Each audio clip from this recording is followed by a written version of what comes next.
Bonjour les élèves. Aujourd'hui, je vous fais une présentation du nouveau chapitre, le dernier chapitre de l'année. C'est un chapitre qui concerne une grande histoire de la mythologie qui s'appelle l'Odyssée. Et aujourd'hui, on va raconter un petit peu le contexte autour de l'Odyssée, savoir qui est l'auteur, comment il fait pour raconter cette histoire, à quelle époque il a écrit cette histoire, et surtout, que s'est-il passé avant l'Odyssée, puisqu'en fait l'Odyssée, c'est la suite d'une grande histoire qui s'appelle la guerre de Troie. Et donc aujourd'hui, je vais vous présenter un petit peu tous ces éléments et vous aurez un quiz à faire pour que je puisse vérifier que vous avez bien compris ce dont je vous ai parlé. Alors on commence, c'est parti. Euh, Alors, on va d'abord parler de Homère. Homère, c'est l'auteur de, de l'Odyssée. C'est un auteur dont on n'a pas beaucoup de détails sur sa vie. Et d'ailleurs, beaucoup de personnes doutent de sa réelle existence. Il y a beaucoup de mystères autour de son existence parce que c'est quelqu'un qui a vécu il y a très longtemps. Donc voilà son portrait imaginaire. Il est représenté tel qu'on le voit sur cette statue. Donc Homère, c'est un poète grec. Il a vécu au 8e siècle avant Jésus-Christ, donc il y a vraiment très longtemps. C'est pourquoi on n'a pas beaucoup d'informations fiables sur son existence et sur sa vie. Et il a la particularité physique, on peut le voir sur la statue, il a la particularité physique d'être aveugle. Et donc, son métier, il le fait par l'oral. En fait, son métier, c'est d'être un aède. Un aède, c'est un poète qui se déplace de village en village pour conter ses histoires. À l'époque d'Homère, l'imprimerie n'existe pas. On ne peut pas écrire une histoire, la taper à la machine à écrire et puis ensuite l'imprimer. Ça n'existe pas encore. Donc, pour raconter des histoires, eh bien, on utilise l'oral. On raconte des histoires dans des banquets, dans des fêtes, et ces histoires ensuite se transmettent de famille en famille. Et le rôle des aèdes, c'est de divertir les gens pendant les banquets, de divertir les gens pendant les repas en racontant des histoires. Et Homère est un aède qui raconte l'histoire du célèbre héros de l'Antiquité, Ulysse. Homère, du coup, c'est l'auteur, alors on peut dire aussi le créateur, l'inventeur de deux grandes épopées, deux grands récits. On va expliquer ensuite ce que c'est qu'une épopée. Deux grands récits qui s'appellent, le premier s'appelle l'Iliade et le deuxième s'appelle l'Odyssée. Les histoires que raconte Homère, je vous ai dit, ce sont des épopées. Les épopées, c'est de grands récits mythologiques dans lesquels on va trouver plusieurs ingrédients. Donc là, je vous ai mis la représentation d'une des scènes de l'Odyssée, une scène très célèbre sur laquelle on travaillera durant le mois de juin. C'est la scène des sirènes. Ulysse est confronté à des sirènes et il doit lutter contre leur envoûtement en résistant le plus possible au chant qu'elles sont en train d'émettre, qui en fait peut faire se noyer les marins. On verra cette scène en détail. Quoi qu'il en soit, grâce à cette illustration, on peut voir que dans une épopée, on trouve toujours des éléments merveilleux. Là, vous voyez la représentation de la sirène juste en dessous de la voile du bateau. Elle ressemble, alors pas à une sirène comme on le voit dans les dessins animés ou dans nos représentations habituelles. La sirène, elle est plutôt représentée comme un oiseau, une femme ailée, avec deux grandes ailes et des griffes en guise de pattes, en guise de jambes. Donc, dans une épopée, on trouve d'abord des éléments merveilleux. Ensuite, pour que ce soit bien une épopée, il faut que dans cette histoire, il y ait un héros qui accomplisse de grands exploits et qui vive de multiples rebondissements. Donc, on le voit là sur l'illustration d'une première de couverture de l'Odyssée. On voit Ulysse en train d'utiliser un arc. C'est aussi une scène très célèbre de l'Odyssée sur laquelle on travaillera.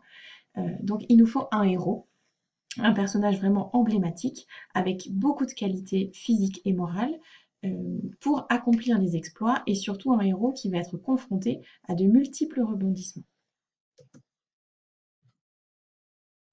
Enfin, pour qu'on ait bien une histoire qui soit qualifiée d'épopée, de récit épique, on a besoin d'avoir dans ce récit la présence des dieux qui vont intervenir dans la vie des humains de deux manières différentes. Soit ce sont des dieux qui vont aider les humains, dans ce cas-là, on va dire que ce sont des dieux qui sont adjuvants, on l'avait vu en travaillant sur les contes, soit ça va être des dieux qui vont intervenir dans la vie des humains pour les empêcher de réaliser leurs projets.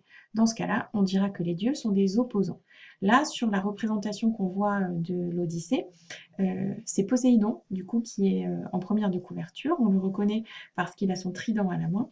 Et Poséidon est un des dieux qui va être un adjuvant pour Ulysse, parce que c'est lui qui va surtout l'empêcher de rentrer chez lui. Maintenant que vous avez compris qui est Homère, quelles sont ses origines et ce qu'est une épopée, on va pouvoir s'intéresser plus précisément aux deux épopées qu'il a écrites. Donc, il a d'abord raconté la première épopée qui s'appelle l'Iliade. L'Iliade, c'est le récit de la guerre de Troie. Alors, la guerre de Troie, c'est une guerre qui s'est déclenchée, qui a commencé en fait par une discorde qui a eu lieu chez les dieux. La cause de cette discorde, en fait, c'était une femme. Alors, on va revenir aux origines. Un jour, sur le mont Olympe, il y a un banquet qui est organisé entre les dieux. Et pendant ce banquet, une pomme d'or arrive sur la table. Elle est envoyée par la déesse Discorde, du coup qui porte bien son nom puisque c'est la déesse qui crée la discorde, qui crée les conflits. Et sur cette pomme d'or est écrit « Pour la plus belle ». Cette pomme n'a pas de destinataire précis, son destinataire c'est celle qui sera la plus belle. Le problème, c'est qu'autour de la table, il y a plusieurs déesses qui pensent être les destinataires de cette pomme d'or. Il y a plusieurs déesses, dont 3 déesses. La déesse de l'amour, Aphrodite, la déesse du mariage, Héra, et la déesse de la guerre, Athéna. Et ces 3 déesses n'arrivent pas à se mettre d'accord pour savoir quelle est la destinatrice de cette pomme, et donc qui est la plus belle entre les 3. Pour pouvoir se départager, elle décide de s'en remettre à un humain qui s'appelle Paris.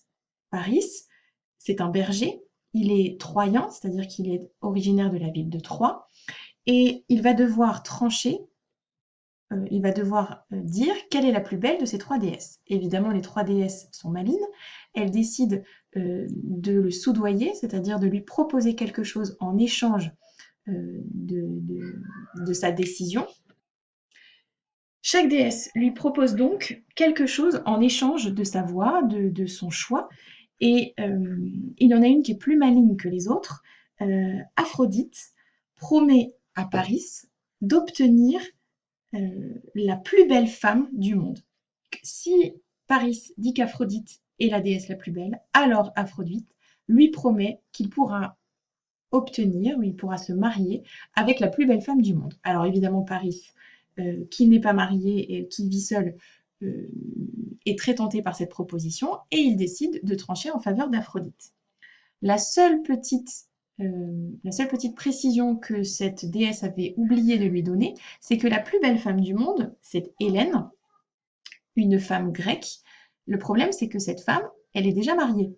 Elle est mariée au roi de Sparte, une province grecque, Ménélas. Ménélas est le roi de cette province et Hélène est mariée à Ménélas. Alors Paris se rend à Sparte, il kidnappe Hélène et l'emmène à Troie. Évidemment que Ménélas ne se laisse pas faire, il met en place toute une armée pour aller récupérer sa femme et il embarque des vaisseaux grecs, il embarque des combattants grecs avec lui et les vaisseaux partent pour Troie afin de déclarer la guerre à cette ville pour récupérer la femme du roi Ménélas. Alors, je vais vous montrer la carte sur laquelle se situent les 2 villes pour que vous puissiez visualiser.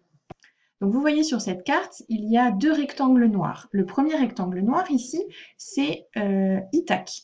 Ithaque, c'est la ville dont est roi Ulysse. Et le second rectangle, celui qui est un petit peu plus en haut à droite, il représente la ville de Troie, là où habite Paris et là où il a emmené Hélène. Du coup, les vaisseaux grecs dirigés par Ménélas partent avec tous les combattants grecs, dont Ulysse sur le bateau. Ils traversent la mer et ils arrivent à Troie pour déclarer la guerre à cette ville et récupérer la femme. Le problème, c'est que cette guerre n'en finit pas. Elle dure 10 ans. 10 ans pendant lesquels la guerre n'avance pas, ils n'arrivent pas à récupérer Hélène et les combattants grecs décident de faire un siège, c'est-à-dire d'assiéger la ville, de l'entourer pour en faire sortir ceux qui y sont cachés, soit parce qu'ils ont faim, soit parce qu'ils ont soif, parce qu'ils ont besoin de sortir. Ce siège ne réussit pas. Et là, Ulysse, qui est un des combattants, un des guerriers embarqués sur ce bateau, a une idée géniale. Il décide de faire croire aux Troyens que les Grecs renoncent. Il fait remonter les combattants dans les bateaux et il fait partir les bateaux. Et il vient se présenter devant la porte de Troie un cheval de bois, qui apparaît comme une offrande divine. Lorsque les Troyens découvrent ce cheval, ils sont méfiants. Et puis, voyant que les Grecs sont partis, ils font rentrer ce cheval à l'intérieur de la ville de Troie.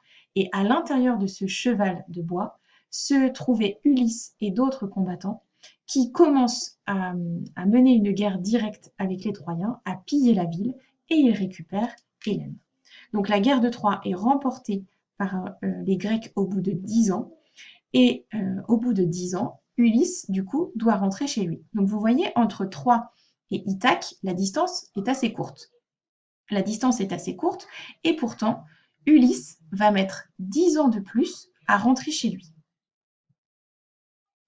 On en arrive donc à la seconde partie, à la seconde épopée écrite par Homère.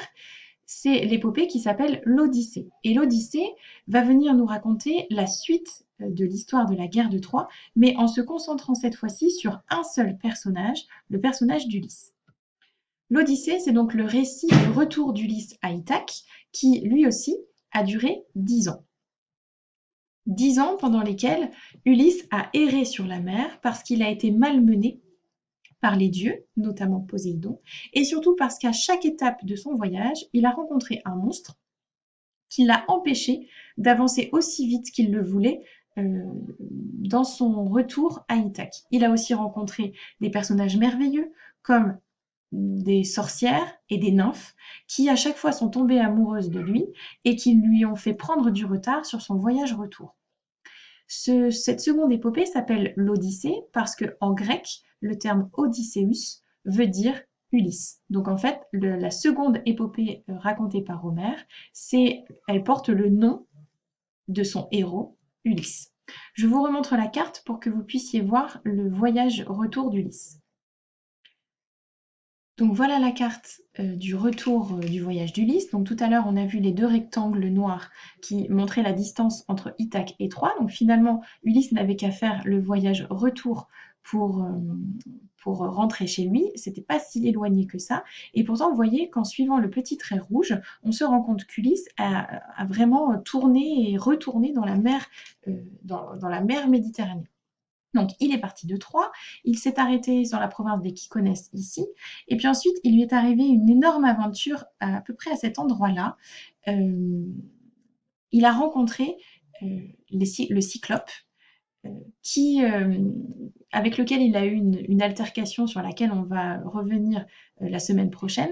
Et à cause de cette altercation avec le Cyclope, il a déclenché la colère de Poséidon, qui l'a malmené, qui a créé des tempêtes. Et en fait, on voit qu'en suivant le trait rouge, qu'Ulysse n'a pas cessé de tourner, de retourner dans la mer Méditerranée, en s'éloignant à chaque fois un petit peu plus d'Ithaque, pour finalement y revenir 10 ans après. Donc finalement, Ulysse a vécu 10 ans la guerre de Troie, 10 ans le voyage retour chez lui, donc il est parti pendant 20 ans. Et pendant ces 20 années, il était attendu par sa femme et son fils, sa femme qui s'appelle Pénélope et son fils qui s'appelle Télémaque.